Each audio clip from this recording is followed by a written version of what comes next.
The eyes of the world today stunned by this image. This was debris from a meteor racing toward Earth, streaking across the sky there, crashing into the ground in those woods. And look at some of the other images emerging tonight.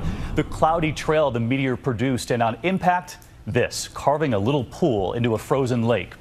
It's the biggest meteor in more than a century to hit the planet. This one crashed in Russia. 1,000 people were injured from shards of flying glass and debris.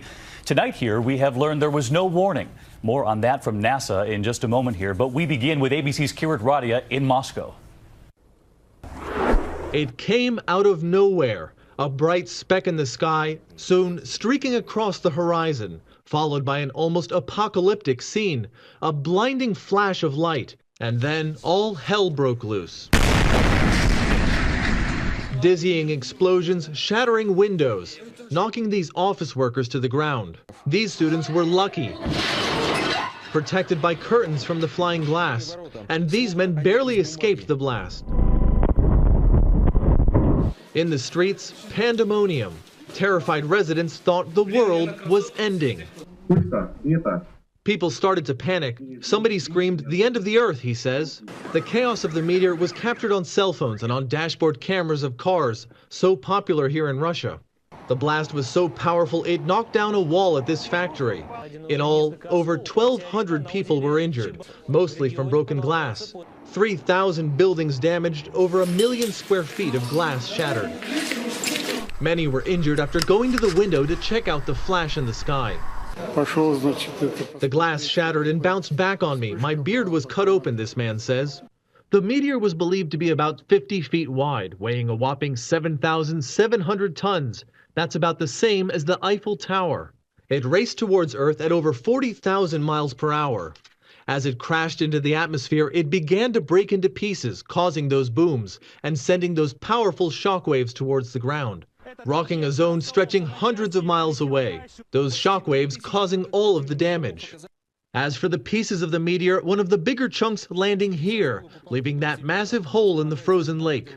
Tonight, about 20,000 Russian troops are headed to the affected area. They'll be helping those residents who are struggling without windows. Temperatures are expected to drop well below zero overnight. Meanwhile, Russian television coverage has been going wall to wall with what some commentators said looked like a scene out of an action movie. David? Kirat Radia leading us off from Moscow tonight. Kirat, thank you. And this, of course, comes just as last night here we told you about the asteroid barreling toward Earth. That was something completely different, not to be confused with this meteor. Today, the asteroid was, in fact, streaming toward Earth, and as predicted, it missed us this afternoon by about 17,000 miles, but that was still pretty close. And so tonight, we wanted to bring in Amy Meinzer, an astrophysicist. She joins us from the Jet Propulsion Laboratory there in California. Amy, thanks for being here. And when we saw those images out of Russia today, we all wondered, could this happen here? It's possible that such an event could happen again. This was actually the largest fireball that we've seen in a long time, since about 1908. But there could be others that happen that we just don't see because they happen over the ocean or over someplace that's not populated. This image caught our eye, too. Look at this. This is the Earth here. All of those dots are space debris up there. 21,000 pieces orbiting the Earth. That's a lot of stuff not too far away.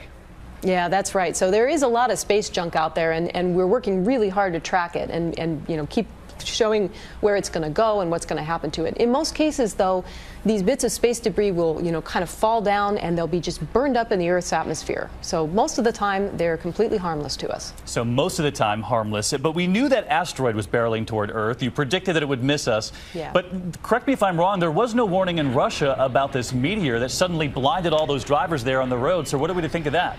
Yeah, that's right. The object that came into Russia about a day ago, that was about maybe a third the size of the asteroid that passed us by. It's pretty small, actually, as these things go. It was about 15 meters across. That's about the size of 2 parked vans end to end. And because it was so small, it would have been very faint and very hard for astronomers to see from the ground. We know you all have your eyes trained on these particles 24 hours a day, so please thank the team for us. Absolutely. Thanks for having me.